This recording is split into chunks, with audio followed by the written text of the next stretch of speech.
What's going on, guys? King Raven here, coming at you with another video today.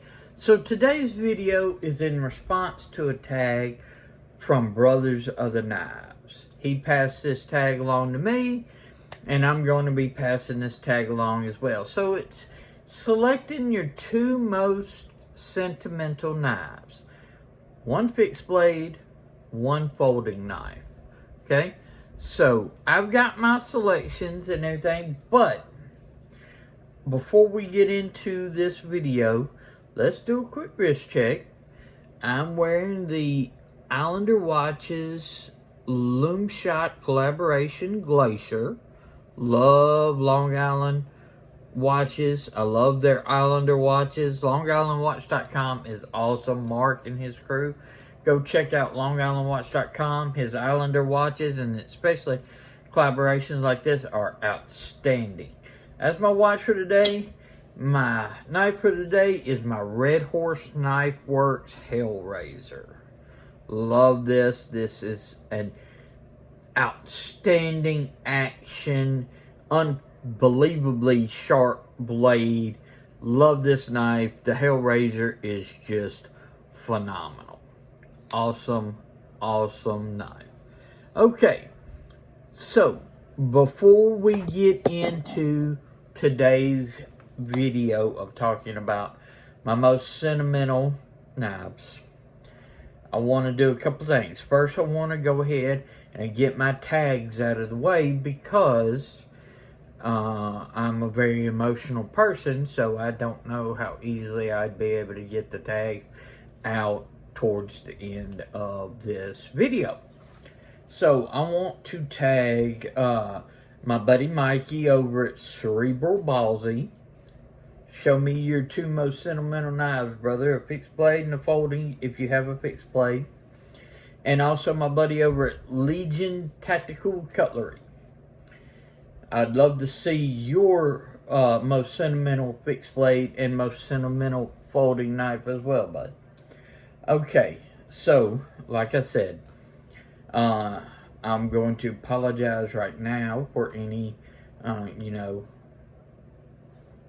breakdown or whatever and everything like that. I'm going to try to hold it together as much as possible. But I'm already failing at that. Okay, so, you'll just have to forgive me and excuse me for that. Let's start out with my folding knife. This folding knife right here is a buck.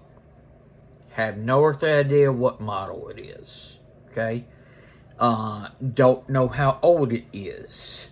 I would guess 70s, maybe early 80s and everything, because I was born in 79. This was my papa's knife. So this is my dad's knife. As you can see, very well worn, very well used. This buck is old. It has been sharpened many times. And as long as I have been alive and can remember, my papa has always had this buck knife. And every time I'd go over there, he'd be whittling on something. He'd be skinning a catfish. Many different things. Anything that you should use your knife for, and some things you shouldn't use your knife for, this buck was being used for, as well as one or two other pocket knives that he usually carried. So this buck and everything is very special to me because my papa he's the one who taught me how to fish, how to skin a catfish, woodworking, whittling, different stuff like that. Excuse me. But he just taught me a lot of stuff about working with my hands and being able to take stuff apart, fixing it and putting it back together. That's why one reason I'm very good at taking stuff apart and putting stuff back together is because I get that from my papa. He was very good at that too. So this folder means a lot because of that.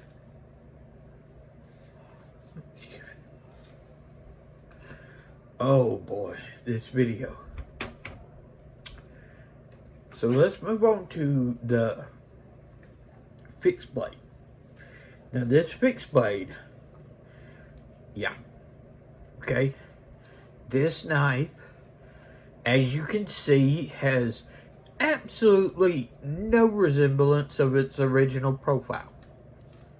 Okay, this was my granddaddy's. Okay, so this is my mama's daddy. Right? This was not only his knife, but this was his daddy's knife.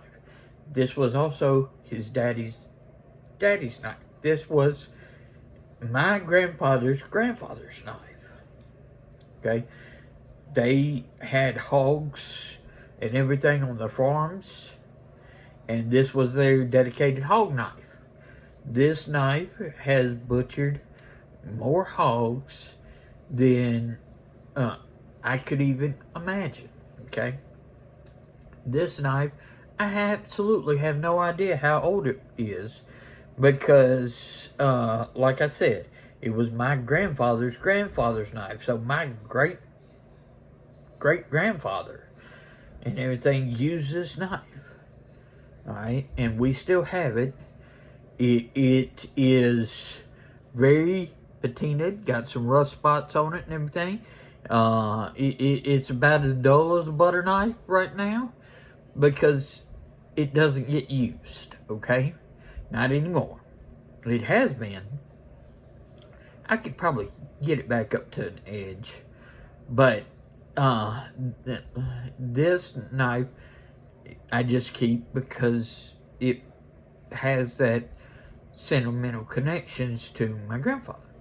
Okay, super thin, long blade and everything. So this is a very sentimental knife because it has that family history. And my grandfather was a very special man.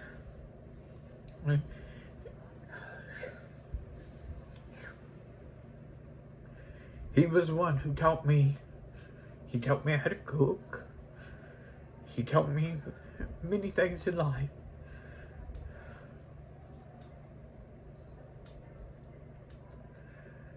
But he taught me how to never give up. This is a man who was in World War II, who, at the Battle of the Bulge, had his leg almost completely blown off. It was just barely hanging on by a piece of meat and a piece of skin. The doctors wanted to cut it off. He said, no, patch it back together. They're like, we can't even find your kneecap. You'll never walk again. And he's like, you want to bet? So not only did he walk again, but he became deputy sheriff once he got out of the army. So he ran again. Now, his leg looked like a patchwork quilt of all these stitches. And later in life, it gave him lots and lots of problems. He had to constantly wear a knee brace because he had no kneecap to brace against. But this came from a man who never quit. And that's one thing I just have to keep in mind as I go through some of my own stuff. Is never quit. Because my grandfather, he would not have wanted me to quit. He never quit.